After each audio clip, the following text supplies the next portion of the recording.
Welcome to our Q&A session, where you can send in your questions and I'll answer them on the podcast. So our question was, I've had a lot of people talk to me about how to have conversations without getting into an argument. So I wanted to talk to you about the power of having clean conversations. And it means expressing your needs without triggering defensiveness. So if you've ever walked away from a conversation feeling misunderstood, frustrated, or unheard, or maybe in a discussion where things have escalated so quickly, and instead of solving the issue, both of you end up feeling worse, that's where clean conversations come in. They help you communicate your needs without making the other person feel like they need to defend themselves, shut down, or fight back. Clean conversations create clarity, connections, and solutions instead of conflict. So what are clean conversations? They're a way of speaking that removes the blame, the assumptions, and the ambiguity. Instead of saying things like, "You never listen to me," which will automatically put the other person on the defensive, a clean conversation approach would be, "I feel unheard when I talk, and I'd really appreciate us finding a way to communicate better." The second version expresses the same feeling without accusing, attacking, or assuming, which makes it far more likely that the other person will actually hear you and respond to you positively. At the heart of all clean conversations are I statements. No more you. It's an I statement.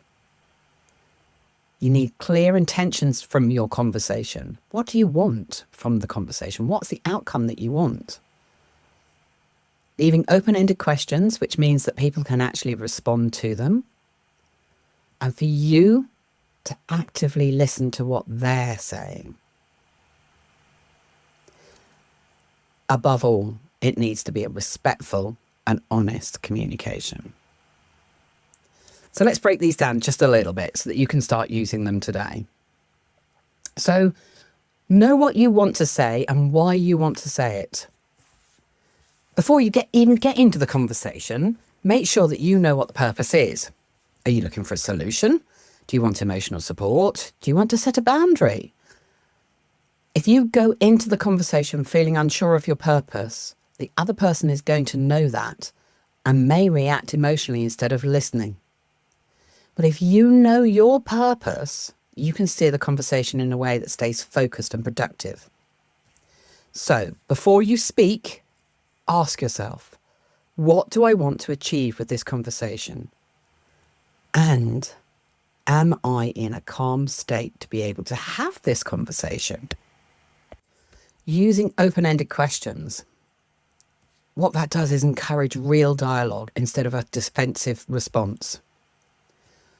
Asking open-ended questions instead of making statements that feel like accusations.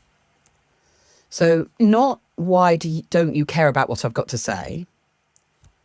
Try, how do you see this situation?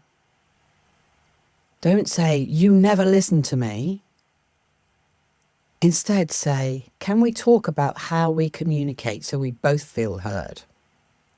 Can you hear the difference in the intonation of the two? One is accusatory and the other one is asking for support. So these invite the other person to share their perspective, making it a two-way conversation instead of an attack. Let's practice some active listening. So many of us are guilty of starting to formulate our response while the other person is still speaking. But clean conversations require listening to understand, not just to reply. I'm going to say that again. Listening to understand, not just to reply. So pause before you respond, just to make sure you've fully absorbed what they've said. Reflect back what you've heard. So what I'm hearing is, validate their feelings. Even if you don't agree, say something along the lines of, I understand why you feel that way. When people feel truly listened to, they are far more likely to listen back. So let's avoid assumptions. Things like, I know exactly what you're thinking. I bet you don't even care. I know what you're going to say. Statements like these will create instant defensiveness because no one likes being told what they're feeling or thinking. Instead, ask for clarification. I'm not sure I understood that correctly. Can you explain what you mean? This keeps the conversation open instead of shutting it down. Let's minimise the metaphors so that we can be clear. Sometimes, in an effort to soften our words, we use indirect language or metaphors. But this can lead to misinterpretation. So don't say something like, I'm feeling like I'm drowning in responsibilities. Instead, say something like, I feel overwhelmed by how much responsibility I have and I need some support. It keeps your words simple and clear, reduces the chance of anybody misunderstanding you, and you're telling them exactly what you need. Now, I know we've all done this, but let's stay focused on the present.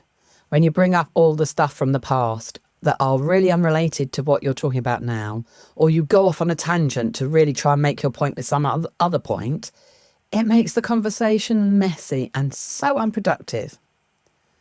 Stick to the issue at hand. Avoid phrases like you always or you never, which drag in past conflicts. And remember the I statements. Keep your conversation purpose-orientated instead of venting your frustration.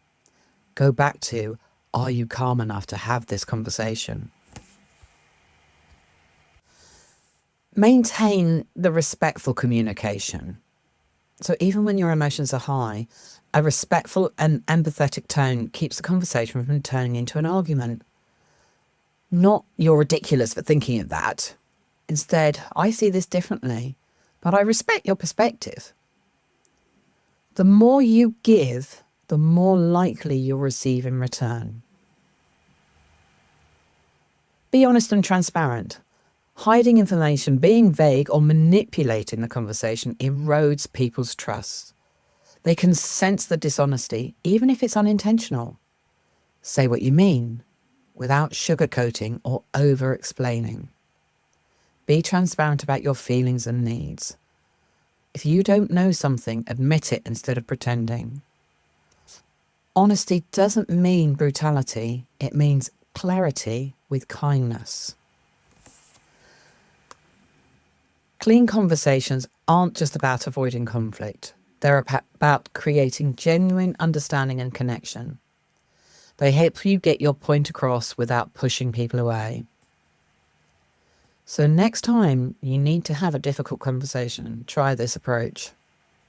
Set yourself a clear intention, use the I statements instead of blame, ask open-ended questions, and listen to understand instead of just replying. Keep it focused, honest, and respectful. When you do, you'll find that your conversations become less stressful, more productive, and far more effective. Because remember, you deserve to be heard. And with the right approach, people will listen. If you're struggling with any of the questions that we've listened to today, please come and talk to me. My first session is free, and we actually get on with some mindset work whilst we're there. Go to my website, which is www.jennyfield.co.uk. Go into the coaching tab at the top and book yourself a free session. Thanks for listening today. If you'd like to know more, you can find all the links down below. Oh, and don't forget to press subscribe so you can catch the next one. See you soon.